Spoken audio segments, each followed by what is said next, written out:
queria entender qual é justamente a argumentação do Ministério Público nesse caso e qual é a sua expectativa para esse julgamento de hoje.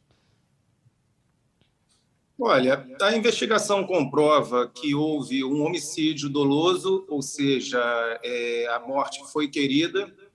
Entendo eu que o Jairo não se importava se a criança viveria ou não, por conta dos maus tratos, por conta das torturas, por conta dessa conduta que era corriqueira. E a mãe, sabendo disso tudo, ela preferia levar a boa vida que ela levava ao intervir, ao tentar salvar o filho dessas agressões. Está tudo bem documentado na investigação. Hoje nós começamos a fase oral, onde testemunhas vão ser ouvidas, os delegados eles vão narrar o porquê das conclusões da investigação, que já estão documentadas no processo, mas é necessário que isso também fique documentado através da prova testemunhal. Nós vamos ouvir pessoas ligadas ao cotidiano do casal, pessoas ligadas ao hospital que não fizeram atendimento porque a criança já chegou morta, mas tentaram fazer o atendimento, tentaram fazer a reanimação da criança. E, a partir daí, nós vamos chegar numa etapa final dessa primeira fase, porque nessa primeira fase nós temos a reunião desse conjunto de provas para que depois eles possam ser submetidos a um plenário do júri.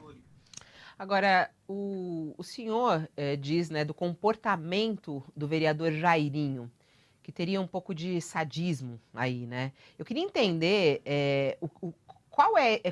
qual era esse comportamento, né? E quais são os documentos que existem em relação a essa tese? Na verdade, durante a investigação sobre esse crime e mesmo após a investigação, surgiram várias informações que depois ficaram também provadas, que o vereador ele tinha esse comportamento já há anos contra crianças, e não porque elas o atrapalhavam de alguma maneira, e sim porque ele sentia prazer no sofrimento dessas crianças. Por isso que entendo que a motivação desse crime, ao meu ver, seria a sua satisfação, o seu prazer em vê-las sofrer.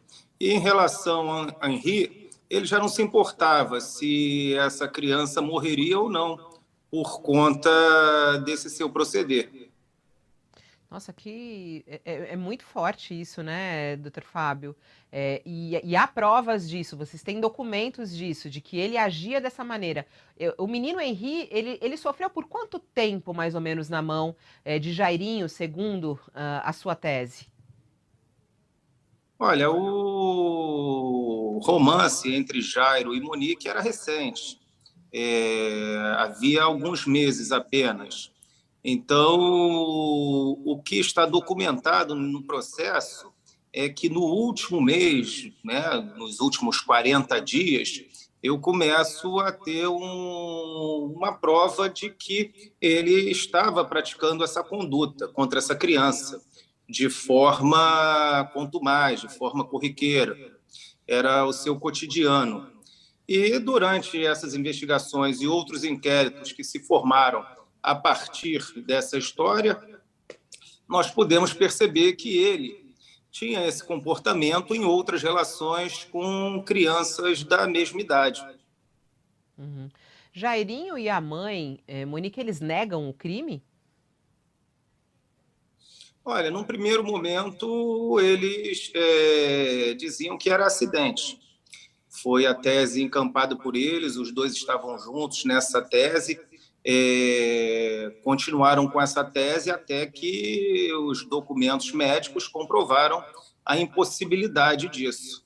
A partir daí, cada um tomou um rumo e agora eles ficam se acusando, né? Um acusando o outro. O Jairo diz que tudo foi praticado pela Monique e ela da mesma forma.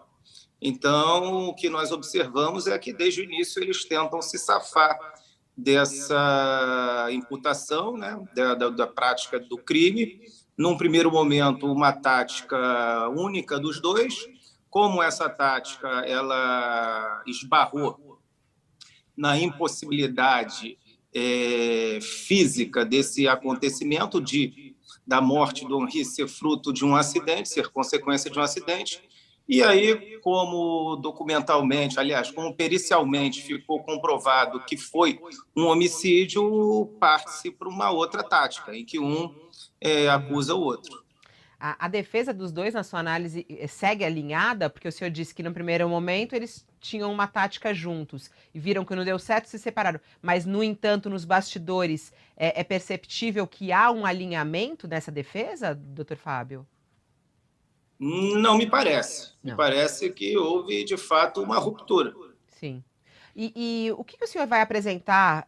Hoje o senhor fala ou não no julgamento?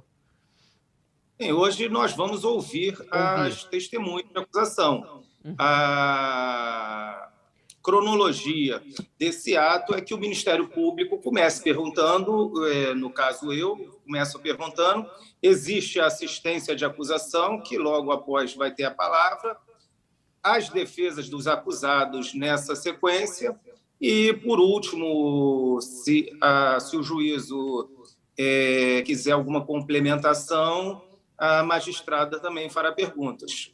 E na sua tese, o menino Henri, ele foi espancado até a morte. Ele estava morto quando ele já foi ao hospital. Como que foi o dia do crime que o senhor vai, inclusive, relatar nesse julgamento? Na verdade, a perícia comprova que ele chegara morto ao hospital e já há algum tempo. O que, na verdade, a clareza desse crime ela é demonstrada por várias vias. A via pericial é uma delas. E já chega morto ao hospital, existe toda uma encenação de que eles acordaram com o barulho da criança, levaram para o hospital, tentaram de tudo, que é uma mentira, essa criança já estava morta há algum tempo dentro daquela casa, e foram inventar o que nós chamamos de uma história cobertura, né? Uma história falsa para cobertar o que verdadeiramente aconteceu, que foi o espancamento e a morte dessa criança, que naquele último dia do final de semana chegou com o pai, que foi entregá-la na casa de Monique, que é a mãe.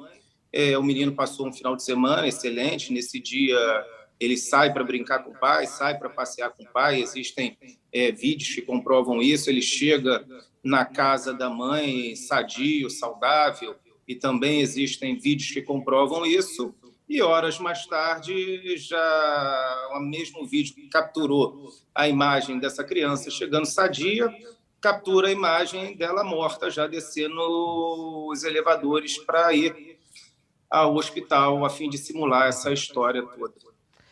Bom, só para a gente finalizar, o senhor acha que Jairo e Monique podem pegar quantos anos de prisão?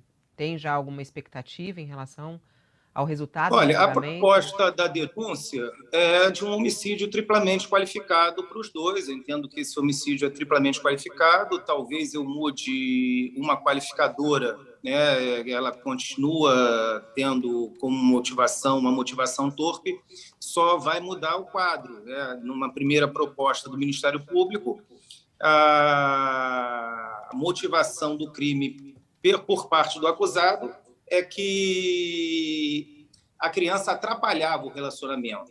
Agora, eu estou muito convencido, e hoje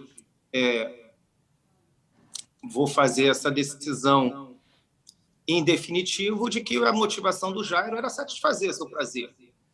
Então, o crime ele continua com o mesmo aspecto. Um homicídio desse tem uma pena até 30 anos, podendo aumentar de 1/3 pelo fato do Henri ser uma criança. Então, a pena do homicídio, em tese, pode chegar a 40 anos, além dos crimes conexos, que são as torturas, coação no curso do processo, dentre outros crimes.